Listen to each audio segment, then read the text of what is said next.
Hello everybody and welcome to today's live stream. We are going to just start the room on Clubhouse as well, and I just want to check that we are live in all the places that we should be live. Okay, great. So let me get started. We are going to be talking today about the impact of PMBOK 7. It's exciting because things are changing in the world of project management. So we're going to talk all about that, and let me introduce myself a little bit first as well. So I have a feeling that PMBOK 7 is causing a little bit of a stir, even for people who are not PMI certified. Gone are the processes, the inputs, the outputs, and gone is the step-by-step of what it takes to run a project. So I'm Elizabeth Harring. I'm here today to talk about the impact of the new version of a guide to the PMBOK, a guide to the project management body of knowledge from PMI, and what it means for you, even if you are not a PMI certified project management professional, because there are some big changes in that guide in PMBOK 7, and it's a symptom of something that is affecting everyone in our profession. And I'm pretty happy about that. So first, I want to welcome people from all the different platforms. If you've seen me looking away from the camera on Facebook, it's because I've also got the Clubhouse room happening at the same time.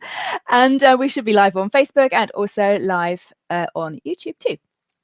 So for those of you in the Clubhouse room, I've turned off hand raising for today because we're broadcasting on other platforms as well, and we are going live, and the recording is going to be recorded. Clubhouse doesn't allow us to do that. So if you do want to raise a question or make a point, and I can see Laura's dropped out of the room now, but you can use the back channel. So press on the paper aeroplane button on the Clubhouse app, and you can send me a message there.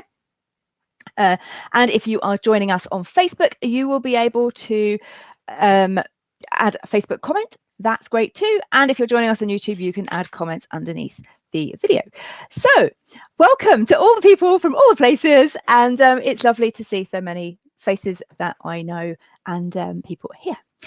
Okay, so we're going to talk today about the impact of project management, the new version of the PMBOK guide, and we are going to talk about these things. Career, how it impacts your career, what does it mean for you at staying relevant as a project manager, and what skills you should be focusing on for the future.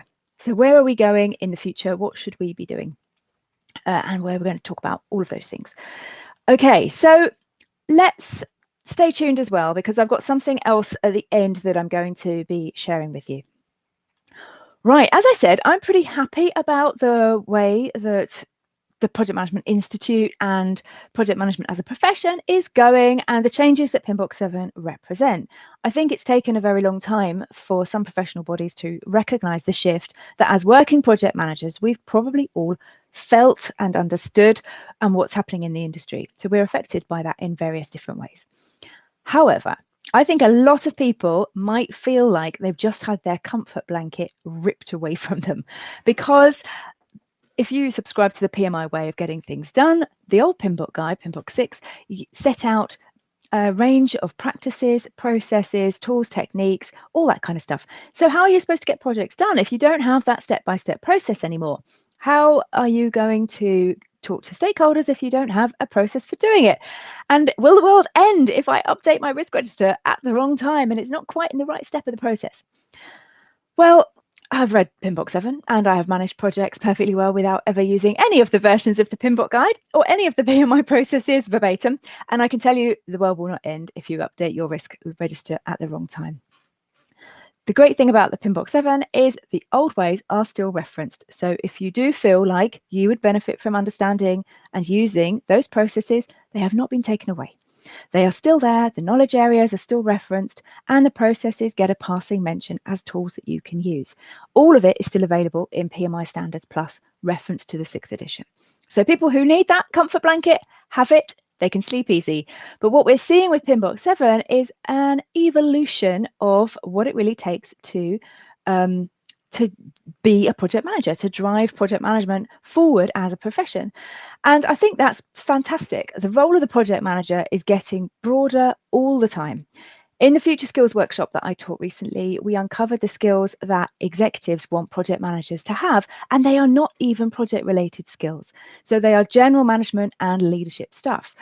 stuff that would help you succeed in your career, whether you supervise the cheese counter at the market, whether you design cathedrals, whether you put astronauts into space. All of those things are useful, helpful skills for us to have. So the profession expects us to have a range of management and interpersonal skills now that perhaps we've always needed. I believe we've always needed, but they weren't codified necessarily in the literature that we were using. You know, if I think back to my first project management course, I didn't learn anything about that kind of impact or communication skills and negotiation. And it was very much around critical path analysis, understanding scheduling, technical risk analysis, all that kind of stuff. We need those too, but we also need a much broader business knowledge and also enable us to deliver better business value for our organizations. Okay, so I need to check out my list of things here on Facebook. So for those of you who've just joined recently on Clubhouse, I can see Dave, Mariana, Amirali, and people like that. I'm also broadcasting this as a video. That's why we've got hand raising turned off in our Clubhouse room today. And I want to talk just briefly about performance domains, because if we're thinking about the big changes in PMBOK 7 and what that means for us, it's a major shift in the way to do the how as represented in our guide, in our book. So instead of the old version of the book, which had our knowledge areas, the whole body of project management now it has been split up into 3 domains. And it's a different way of talking about the same things that we've always needed to be able to do.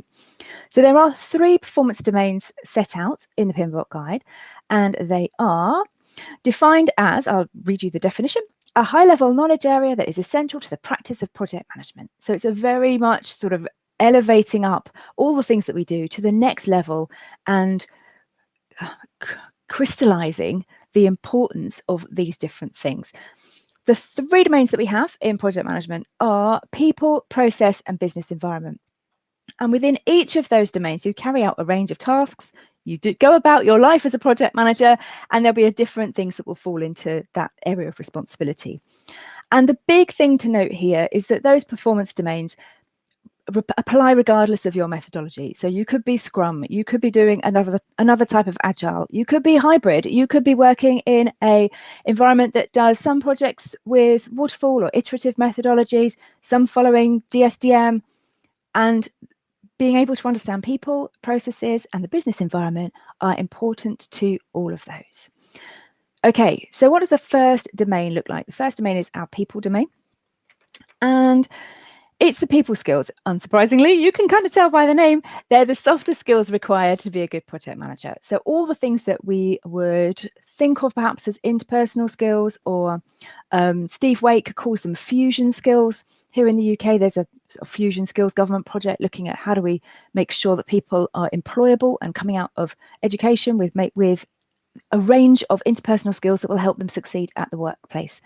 So that is conflict management, team leadership, being able to support team performance, so being able to facilitate a team and helping them to succeed, empowering team members, engaging stakeholders, which is a subject close to my heart. Many of you will know I've written a book about that, and ensuring people are adequately trained so they can actually do the work required. So there's an element of kind of looking after, in a kind of HR term, the people that you are working with so that they can contribute effectively and deliver what they need to do as part of the project.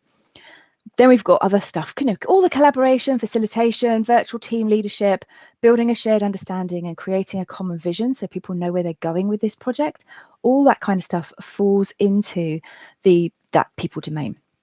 And then we talk about mentoring and emotional intelligence and all those kinds of key skills and areas that allow you to be an excellent person at work, really, because you're going to need all of those regardless of what kind of senior level job you are in. It's a long list. And when you look at that list, you might think, how am I going to demonstrate all of this stuff? Well, probably these are all things that you do anyway, perhaps without thinking about it. And because it's part of what it means to operate in a leadership role in a modern organization. Whether you're working on iterative, predictive, or hybrid projects, we all have to be good at these things. And it's also worth noting, let me get a copy of it here so I can wave it in front of the camera for those of you who are watching on Facebook or YouTube. The APM body of knowledge also covers the interpersonal and softer skills. And people like me have been writing books about that kind of stuff and how important that is for project management for years. So this is not a massive evolution. This is just codifying the stuff that we should already be capable of doing. And it's great to see it written down. I think it's really important to acknowledge explicitly the importance of the people skills. Okay, so we have our second domain. Let me bring that one up. That's processes. If you want to question, I think Raj has got a comment. Oh, could I speak a bit louder? Okay, I'm sorry about that. I will see what I can do. Hopefully that's better. If I hold, I'll try and hold the iPad closer to my mouth so that I can respond better to that. So thank you for that feedback. That's useful. It is a bit awkward trying to do sort of hybrid going live on the various different channels. Okay, so our process domain is a second domain, and it covers the technical skills. So the work that we need to do to be able to deliver the project. I'm calling it the technical skills, but the processes area is really broad and very extensive, and it's all kinds of delivery related things. So anything to do with communications management, risk management, stakeholder analysis, all the money stuff, so project financial management, resource management, not so much the interpersonal skills related to dealing with people, but the resource management practice of finding the right people, working out what skills you need, securing those resources, doing timesheets, tracking resource, capacity planning, all that kind of stuff falls within this zone. All the stuff around scheduling, obviously, and value management, if that's the kind of performance management that you are doing. Managing project quality, scope and requirements, whatever that looks like for the method that you are using. Managing not organizational change, managing the changes to the project as the project evolves. So scope management and change management fit there. Procurement, all the things to do with contract management and supply management. Governance, huge big area of project governance in terms of steering groups and reporting and just making sure that we're doing the right projects right, all that stuff, and dealing with issues. Then all the knowledge transfer, project closure, and things that we do at the end of the project as well to make sure things are wrapping up effectively. So regardless of what life cycle you follow, regardless of the kind of work that you're doing, all of these, well, there will be the relevant processes to you and the work that you're delivering. So a lot of the themes and sections here, if you are comparing PMBOK 6 to PMBOK 7, will feel very similar. And they are all things that as project managers, we've been taught on courses, we've read about for years. So it's a huge list. You don't have to know it all in any detail. And my view really is that we surround ourselves with experts. We become the glue as the project manager, and we surround ourselves with people who fill our gaps. And that gives you a really powerful, strong team without feeling like you need to be an expert in supplier management or an expert in project budgeting or an expert in critical path analysis, because you may well find there's someone else on your team who can fill that role for you. Okay, so that's quite an obvious split, I suppose, so far between the people side of the job and the processes side of the job. So where does this third domain of business environment come in? Well, this is my favorite part of project management, and probably always has been, because it covers how to operate within the context of your organization. And it covers how does your project fit and operate within the business or the corporation or the organization that you happen to be in, whether that's a volunteer initiative or whether you're in a giant multinational or whether you're the only project manager working in a very small startup, for example. And what we're looking at in this zone is all the things that help your project operate within the right boundaries of the area that you happen to be in. For example, compliance. Benefits management. So how does your project fit within the bigger picture of how benefits are realized? Who's going to manage those as they go on? And then what else is happening outside of the project that might influence the work that you choose to do? And around organizational change as well, which is an area, again, that I like to talk about a lot because I think it's really important. I really feel that as project managers, we should be delivering stuff that the business values and can use. And I've met far too many project managers who share stories of they delivered a project and it was fantastic and they did a really great job, and then no one ever used their thing. So, I find that's a bit of a waste of our effort, really. So to be able to operate effectively within the business environment is really important. So that area I've talked about really quickly. It feels like a much shorter list, but it's very powerful, and it's the one thing I think that will actually shift the needle in your career. So I did say at the beginning we were going to talk about these things: career, staying relevant, and focus skills, and being able to operate effectively within an organization and understand the business environment and navigate the organizational politics is probably the single biggest thing that has helped me in my career. I know from firsthand experience how much of a career difference understanding the business context can really make. And it's the difference between doing a reasonable job and being seen to be a strategic influencer at work. And if you want to be seen as a strategic influencer at work, maybe that's not the role that you see for yourself, but if it is, then understanding the business context and understanding that business environment will really, really make a huge difference. Okay, so let me just check my messages. Anything else people want to talk about? I don't think there are, and I know that I have a colleague online as well, and she's also monitoring for all the questions. Okay, let me think about the next thing that we were going to talk about, which is, yes, your career. What does all of this mean for your career? So yes, we've got a new book.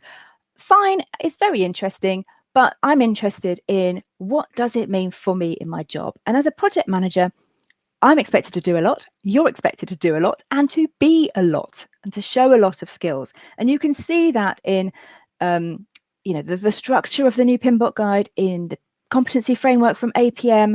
There are other career frameworks for project managers that we've seen recently. The UK government has put out this year, was it last year? The delivery capability framework. There are lots of different tools that cover the breadth of what it means to be a project manager today. And it is a lot. So I think for us, the impact on our careers is that we almost have to get comfortable with that. It's a great role. It's great salaries. There's a huge variety of all the things we do. And if you saw me answer Bill Dow's question in the Project Management Cafe Facebook group yesterday, he asked me whether I would go back and do it all again, how I got started in project management, and whether I'd go back and do it all again. And this was the reason, the huge variety, that I said I would go back. And if I have my career again, do exactly the same thing, because I think I'd get very bored if I only had one thing to do. So project management gives us the ability to make a tangible difference in the world. And that's good. You know, as a career, the breadth of the things that we get involved with makes the job really interesting. All senior management roles require a similar blend of interpersonal and technical expertise, and project management is certainly no different. So I see it as a great thing that it is being acknowledged by our professional bodies in such a transparent way, because we've lived it, and to a larger or greater extent, organisations have expected it from us, and now it's being codified in a way that says, yeah, it is important that we understand the business context, and it is not enough for you just to give me a business case and say, make this happen. Let me just see. I think there's a question from Joe. Let me bring that up. Oh. No, maybe not. Okay, not to worry. Sorry, I thought I saw something. Gillian, if you can hear me, perhaps you could have a quick check of what is the comments in the Facebook group. Oh, right, that's Joe commenting on the video I was talking about with Bill. No problem. Okay. Right, so yes, as a career move, project management is fantastic. It's a really broad and useful career. And when I say useful, I mean it's useful personally, because you get to learn so much, and it's also useful to your organization, so you can really make a difference. So I think all of the stuff that's changing, all the shifts we're seeing in project management literature are good. They are good things. But what does that mean for us in terms of being able to stay relevant? So we've got this giant list of things that we have to do as project managers. What does it mean for us to be able to stay current and to learn all the things? So I don't think you need to necessarily take any exam or subscribe to PMI methods or APM methods specifically to value what we're seeing as this shift in project management. It's happening whether you read the PMBOK 7 or you get your copy of the APM guide or any of the others. It's happening whether we like it or not. And the focus has moved from technical skills to soft skills to being a valued contributor at a senior leadership level. And I know that as project managers, we can join an organization at a much more junior position, but the idea is that we will eventually hopefully grow into a place where we can provide that strategic leadership and direction for the organization based on the projects that we are delivering. honestly, project managers, I think, have been there for ages. And I'm glad that hopefully we can get over the questions of, when in the process should I do this? What document do I fill in at this time? Oh, I forgot to do this piece of paperwork and now I don't know what to do. Honestly, who cares? Do all of that stuff when it feels like it is best to do it, and use your professional judgment. And this is also something else we're seeing, isn't it? The value of tailoring, making sure that we're using professional judgment in the best and most effective way to make the smartest choices for how we deliver our projects. So that is good. Now, I get that people who are new in their careers might like the comfort blanket of a prescriptive process, and that is okay. But you always need the confidence to be able to make smart choices and to have some way of building your own professional judgment if you are new to the profession and you don't quite feel that you've got all of the pieces yet that would help you put that into place. And that's where we move on to the third and final point I wanted to talk about today, which is the skills that we can focus on to help us be better at doing the job. Because if you read some of the guidance, or you download your copy of PMBOK 7 and you look at all of it and you think, oh my goodness, there's just so much, where do I start? And I mean, I would start with the things that I find most interesting, but that's just me. I think that, but I get asked this all the time because I mentor project managers, and people often say, it's overwhelming. What do I do? Where do I start? I just want to be good. I just want to be repeatedly good at my job. And my guidance is always focus on making smart choices. So you want to be confident and you want to be brave. And I think neither of those are particularly things that you're going to see written down in project management books, but being confident and being brave will help you get more stuff done. Business acumen, leadership, communication, it all falls into those categories. But I remember a manager telling me just to make the decision because it's easier to ask for forgiveness than permission. And my whole approach to professional bravery, I think, probably comes from that conversation with a wonderful guy called Phil, who I co-wrote a book with called Customer-Centric Project Management. And he was my boss for a long time. And he talked about how we could just step up. You don't have to ask for permission for everything. If you are organizationally brave, you can step up and just make those choices. You might not always make the right choice, and you might have to live with the consequences of that. But generally, if you act with the company's best interests at heart, because you understand what that is, and you act with your project's best interest at heart, then I think it would be a very rare situation where somebody would be critically upset with any decision that you had taken in your duties as a project manager, trying to steer the project through to completion.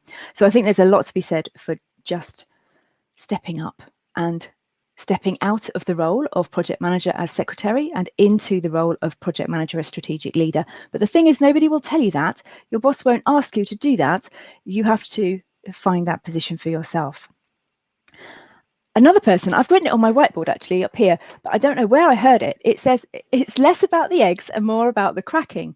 And for me, that means it's more about how you implement your skills than the skills that you have. Let's say you don't know anything about financial management and project budgeting. That's, perhaps quite a big gap in your knowledge. But if you can use your common sense, do some Googling, talk to your colleagues, find some support, read a book, go to projectmanagement.com, and I can see Dave on here, so I'll give him a shout out, and download some articles or use their free templates. Then there's more that we can do. There's more that you can learn because you can be proactive, and being able to pick up those skills and to use them are really important. But really being confident in your abilities, making brave choices, relying on your professional judgment, understanding your gaps and filling in those gaps where you have them with people around you, that's really where I would be focusing my time at this point. Okay, so if we're talking about smart choices and being confident and brave and all that kind of stuff, and it's making you think, maybe this is not what I was expecting to hear from the Project Management Club on Clubhouse today, or from the Project Management Cafe on Facebook, that's fair enough, and that's where I can help. So at the beginning, if you were here at the beginning of the call, I said that there would be something I was going to share with you. So let me tell you a little bit about the shift that I'm making in my own business, because I want to be responsive to the fact that these things are changing. And so I'm launching a thing, and it's a blend of online training, it's group coaching, it's community, it's a bit of personal one-to-one support as well. And we're just going to go with the flow. So it's a bit of a brave choice from me. I feel like I should live these values that I share. And we won't have a particular fixed agenda, but we will co-create a curriculum over 10 weeks.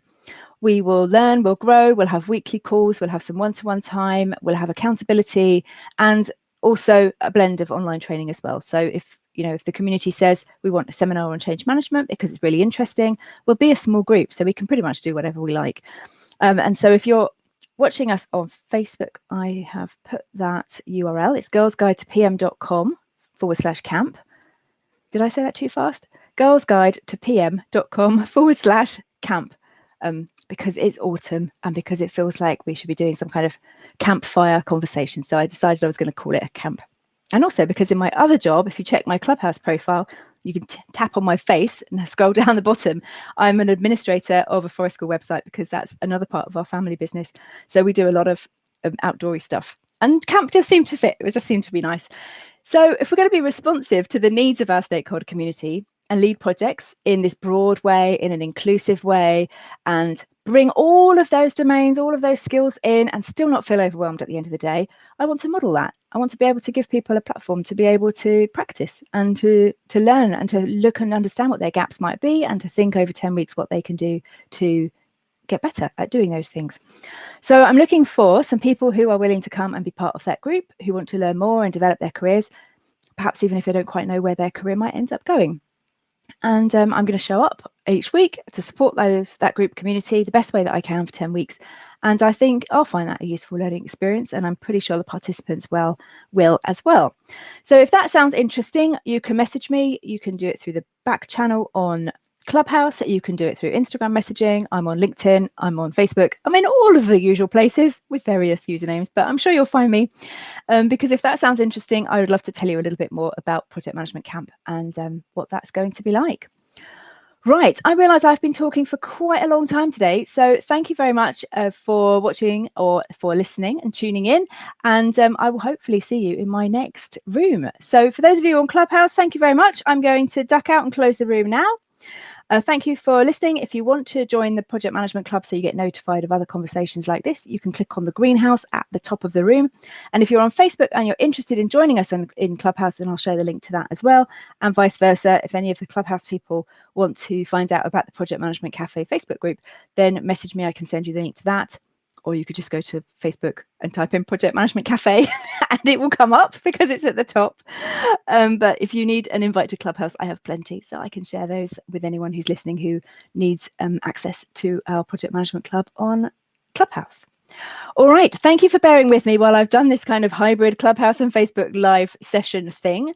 Probably next time we have a Project Management Club room on Clubhouse, we will have hand raising. So if you have questions that you want to ask me, then we'll be back to our normal Q&A format and you can come and post your questions in there or come and share the stage with me. That would be great. So I look forward to talking to you all again in the future. Thank you very much and have a great rest of the day. Take care.